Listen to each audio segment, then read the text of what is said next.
There you go, brothers, and the occasional sister. That's young Jody, one of our young fellas we have got to know very well over the years through hunting and fishing, and he completely excels in everything he does regarding diving, hunting, fishing. He's an incredible young fella, and I'm real proud of him. He's leaving there, he's got his bushbuck camper on the roof, sponsored by them, and he's a guy that's gone from someone suffering from serious ADHD, and he'll talk about that himself, so I can say that, and overcoming it and using his skills to focus on what's important. Anyway, I won't rattle on. We'll head into here and we'll do another Frosty the pig dog story for you. We're coming to almost an end now, Frosty. I've been enjoying telling you guys, and it's good to know that you guys have been enjoying hearing them too. We'll park up, plug us into the mic, get the sound going, and then we'll rip into it. Bail on the bush. Some young fella maybe, that's pretty cool, eh? The bloke that had been so generous to me, who worked at the youth hostel in Wellington, he looked after Frosty, and he'd also lost Frosty. The next morning, he said, "Can I run you down to the terminal in Wellington?" Because he knew I was going back to Motueka, and I said, "Yeah, that'd be great, mate." It was an early one, so we got up early, got down there. I saw a truck with 2 guys and 3 dogs on the back of it. They were pig hunters, and I straight away sort of gravitated towards them. Got Frosty sorted out once we got on the boat. There we lock up for dogs. They still do to this day too. It's a handy setup actually. And these guys, they kept all their dogs in their truck on the boat. I met them in the cafeteria and got talking to them as we was going across on the ferry, and we sort of spoke the same language. They were much older than me, probably 50s or 60s. I was just a young kid, so because I was so young and they were so old, we kind of went together well. I was no competition to them. They had 3 dogs and I had my one. Got talking to them, and I said, "Whereabouts are you heading?" They said, "Well, we're going up the Arwat Tree in Blenheim for a couple of days hunting, and then we're going to head up to the Abel Tasman." Well, the Abel Tasman is my backyard. It's where I grew up. Not a lot of pig hunting today there like there used to be. A few places you can go, a few wee pockets, but nothing like it used to be. And I said, "Well, I could actually tell you where to go in the Abel Tasman. I know like the back of my hand. I grew up there as a kid there. My dad was a ranger. So I had the job of being their scout. I thought it was a brilliant idea. Seemed like a good idea to them too." So we had our tucker. They shouted me a really nice tucker in the cafeteria. I can remember it was crumb cutlets. Oh, so delicious. Pork cutlets crumbed, just delicious. I can still taste it in my mouth. And salad with tomato and stuff. It was really nice. We had a good feed. They shouted me that, and we got into Picton. I think it was around about probably 3 in the afternoon. It was quite a lot of kerfuffling around. Something slowed us down later than we would have liked, and from there we went up the Arwat Tree. Now up the Arwat Tree back then, I'm not sure if it is today, but there's a bit of Department of Conservation land you could get onto. You had to go through someone's farm, and that's exactly what we did. We went up there after we'd set up their camp, and their camp was pretty much consisted of a big old army canvas tent, and I put my swag on the floor, and they had a couple of stretchers, and the dogs got on really well. They all played together. Frosty was a pretty social dog. He was good with other dogs. And they had these sort of mixture between a little bit of whippet, a little bit of greyhound, a little bit of heading dog, a little bit of bully, sort of quite skinny, quite small dogs, a little bit smaller than Frosty, but really good dogs by their accounts. They kept on telling me how good they were. It's funny because a lot of hunters will play their dogs down, and a lot of hunters also play their dogs up. I've never ever met a hunter who's completely honest about his dog. They're either shit or they're brilliant. And often when they're brilliant, they're shit, and when they're shit, they're actually brilliant. In the case of these dogs, they were apparently really brilliant. So they all played together. We had a sort of a very small feed, not too much, and then we set up in the evening. And those days we didn't have the head torches we have today. It's a handheld torch. And one of the guys, his name was Larry, I forget the other guy's name, but Larry had a big dolphin torch. And Larry was a really nice guy. All the time he's looking out for me. He was almost like a grandfather. He was, "You okay, son?" and go down there. And we got up into this sort of ridge line, and the wind wasn't really in our favour. It was going the wrong way, and it was coming down the ridge line, and we wanted to hunt the gully below us, but because it was going down, it was blowing our scent down there. We didn't want to hunt up because it was steep like that, but because it was blowing down the gully, the scent of the animals would come down on top of us, and that's exactly what happened. Frosty was the first dog to put his nose up, and he went up some impossibly steep bank where I didn't think he was going to get up, and the other guys, their dogs couldn't get up, and Larry was putting his dog, lifting it up onto the bank to get up there, and by the time he finally got it up onto the bank from the track, Frosty had already hit what sounded like to be a good pig, but it was, like I said, incredibly steep, and there was nothing we could do to get up there other than just hope that the animal would come down. Well, it didn't come down. The bale settled up there. It settled to a hard bale, and then the other 2 dogs got up there, so all 4 dogs were bailing this boar, and neither Larry or the other guy could get up there, and they had a 308, which was I think it was a marlin, no, whatever it was cut down. It was cut down to the legal size of 16 inches. I think it was a marlin, actually. Not sure. Don't worry about the brand. I digress.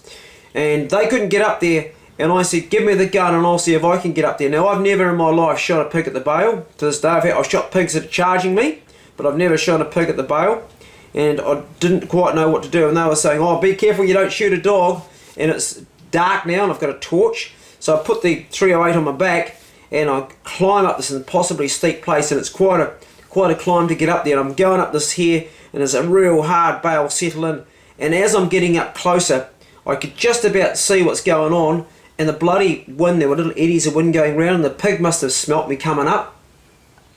Next minute it just comes flying straight down past me with all the dogs in tow.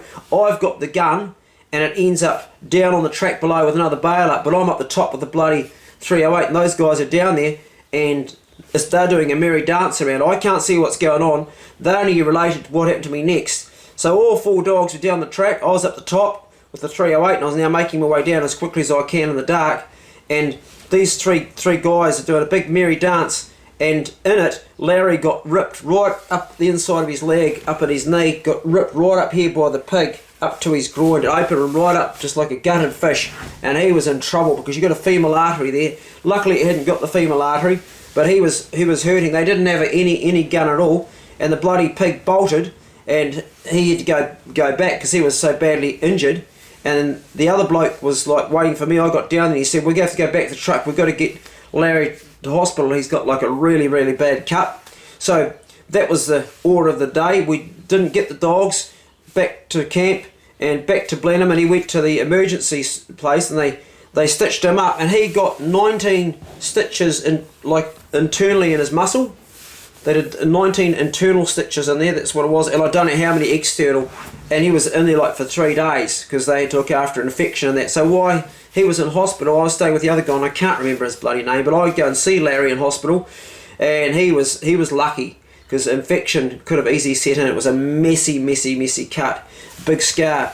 We got the dogs back after 2 days, and they'd been killing possums and feeding up on possums, because when we got them back, they had scratches all over there. All of them had scratches except Frosty. The other 3 dogs all had really bad scratched up face, and Frosty was fat. They'd been eating possums.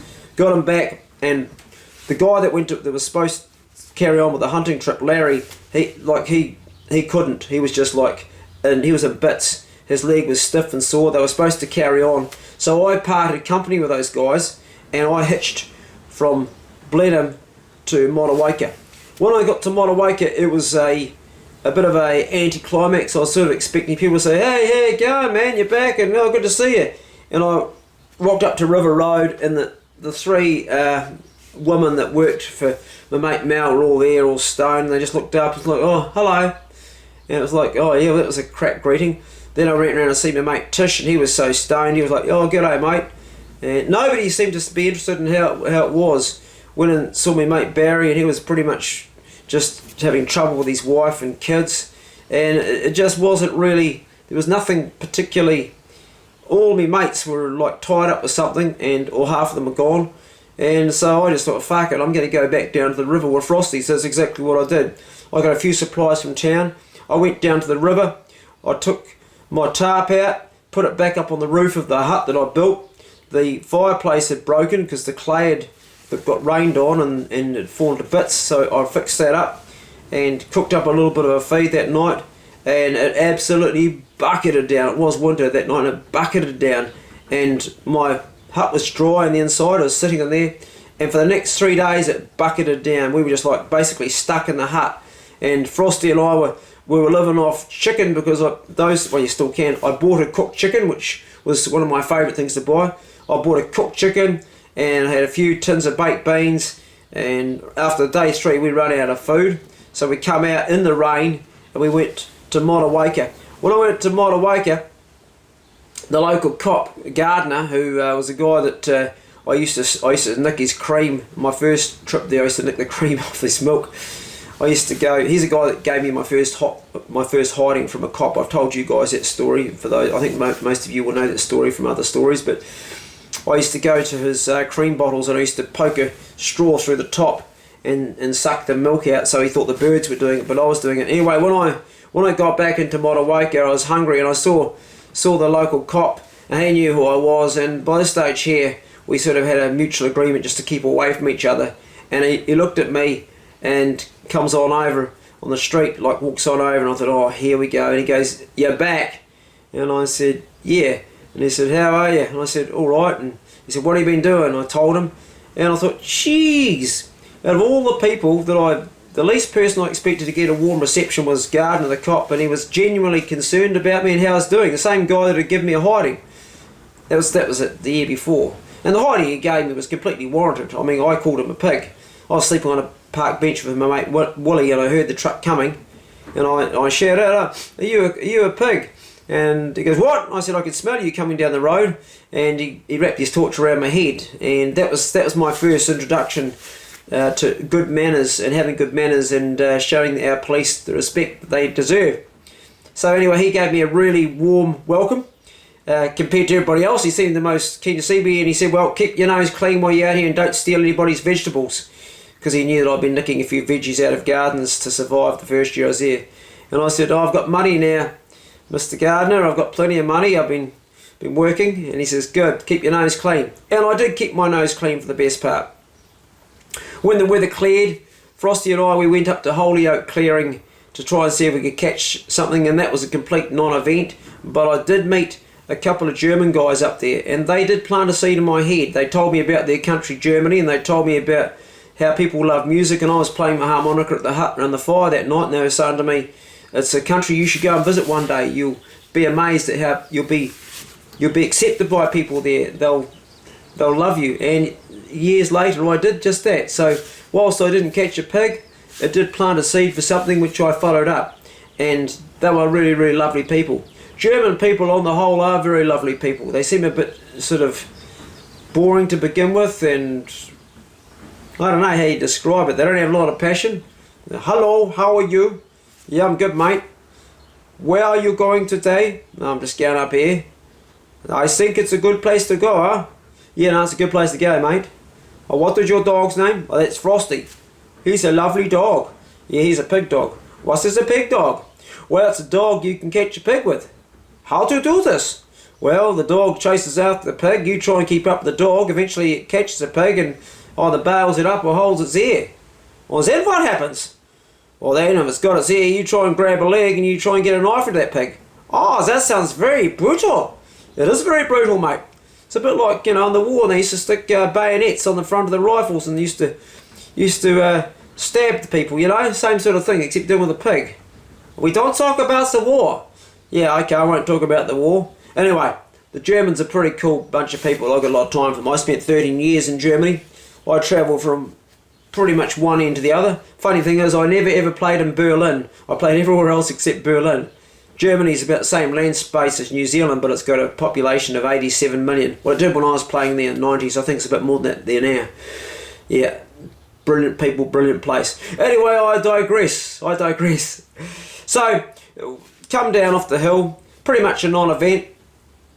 I was back down at the hut again, living off catching eels with my inaki and catching the odd bit of waterfowl, duck, used to get the odd pheasant, and living a pretty average life for the winter.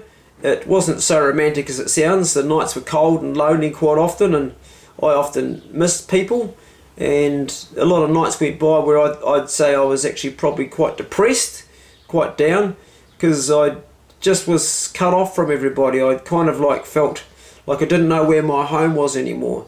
Didn't want to go back and live with my mum because my dad and her broke up when I was 10.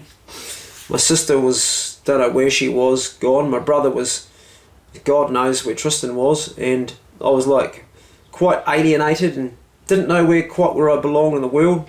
So I just, well, got to be somewhere, so I'll start at the river. So I stayed through the river there. One morning I got woken up really, really early, and it was a guy he was a fisherman. He'd come down to fish at the mouth of the river, and it was a good place to catch kahawai. I had my rod stolen. I only had one rod, and that was I bought that with $100 that Mel gave me from the very first time that I looked after his dog, but someone stole it from my hut, so I had made a sort of a primitive line, and I've made some stuff up myself. But now I could afford to buy another rod. But this guy came down, and he was a fisherman. He was American. And I said, "G'day, mate," introduced myself. "Where would a guy catch a fish around here?" And I said, well, the mouth's as good as any place. He said, "I got a friend with me." And I said, "Oh, yeah." I said, "Where's your friend?" And he goes, "He's back at the truck." And I said, "Oh, yeah, well, bring him down here." And he goes, "Will do, sir." So he goes back, and he introduced me. Chuck's got this friend called Allo. And Allo's, he's a Texan. He's like the most, I can't do a Texas accent, but he goes, "How's it going there, man?" And I said, "Yeah, no, good. So you got a place we can catch a fish around here?" And I said, "Yeah, the mouth is probably as good a place as any. I catch flounder and I catch eels, and I used to catch kahawai when I had a rod. What the goddamn hell is a kahawai?" And I said, "Well, it's a fish a bit like a salmon. It races like ferry. It'll give you a good fight for your money." "God damn, that sounds like a fish for me. I'm into a bit of that." And I said, "Well, come on down. We'll have a crack if you want to have a go. But I don't have any decent thing to fish with. I only got a hand line and some stuff I've made up." "There ain't no problem here, son. We got plenty of gear." Go back, and these guys have got this. Back in the day, the Defender, I think it was. Defender was a great Land Rover to have, and they had this thing all rigged out. Typical Americans. Everything's like to the max. And Allo's got all the gear, rods of rod holders. You take your pick there, boy." And I said, "Well, I reckon that surf cast is probably the best one to flick a lure out the furthest, because the further you get your lure out, the more chance you've got of getting a kahawai." Rightio, so we all head on down to the river. And one of the things about carrying a rod, when you're walking through a river, when you're going through reeds, you should always carry your rod backwards. Don't carry it forwards. A lot of people make mistakes. So these guys were walking along and seemed getting caught up in the grass, and I said, "You blokes need to turn your rods around the other way. You're carrying them backwards." "That ain't backwards, that's the wrong way, carrying it backwards." I said, "No, you turn it backwards, and that's the right way for transporting your rod through the grass." They turn their rods around, and he goes, "Gee, crikey, man, that's incredible. Simple little thing like that. I never thought about that. That worked like a treat. Hell yeah." So we're walking along. Chuck's got his backwards, Al's got his backwards, and I'm like going through the grass there. And as we're going through the grass, I don't know who got the bigger fright, if it was me or it was the ducks, but there was 3 ducks right in front of us, and they like flew up straight, literally in front of our face. And I said, if I had my shotgun, there'd be duck for dinner tonight. And I said, "Well, that could be arranged." So that was a story for another day. I won't go into the illegal duck shooting part of the story. It's probably one I may not even tell. But anyway, so we carry on down the mouth of the river, and kahawai is a fish that you can catch all year round. I mean, you get them in summer, but you also get them in winter. So we're down the mouth of the river there, and we're fishing for ages, and of course, typical, first time taking these strangers out fishing, we're not catching a bloody thing. And I always used to go on and say, one more cast, and didn't catch anything, and okay, we'll call it quits. And then I said, I'm just going to put one cast across the river. So I put one across the river, and next minute I hook into not to a kahawai, but a trout on this lure, and not just a normal trout, but a sea run trout. And for those of you that have ever eaten sea run trout, it's got to be the best trout you'll ever eat. It's like salmon. It's got a real orange flesh, and it's beautiful. And the boys, the good old boys, like, "Holy shit, look at that fish get out of the water there, man." It's going off, and I'm getting excited as hell. And I've got it on a surf caster, which is a big rod for a trout. And "You get that fish in there, boy." And I'm like getting up close, and it's a good sized fish.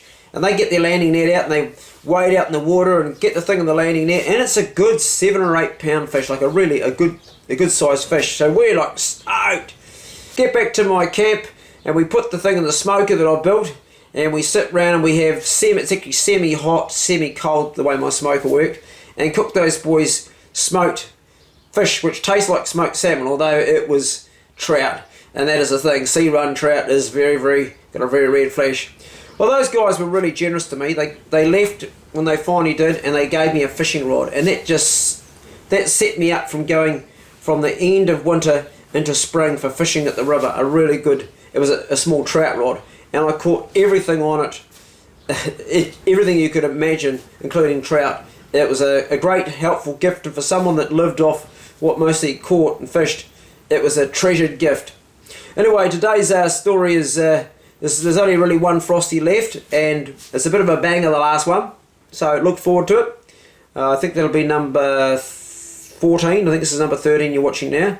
Thanks for following me on Frosty the pig dog. I've actually got to get back to making some serious content for my patrons who pay for my stuff, and I haven't been doing anything over Christmas. I've been having a break and giving you guys some stuff, but I do have to get back to that. So after the next one there'll be a little bit of a break from the Broadchute Club because I've got some other work to do, and then I'll come back and tell you some more yarns. Have a great day, and we'll catch up with you soon. Go steady, share this with a brother who's maybe a bit down, and have a good laugh, and I'll see you in the next Broadchute Club video.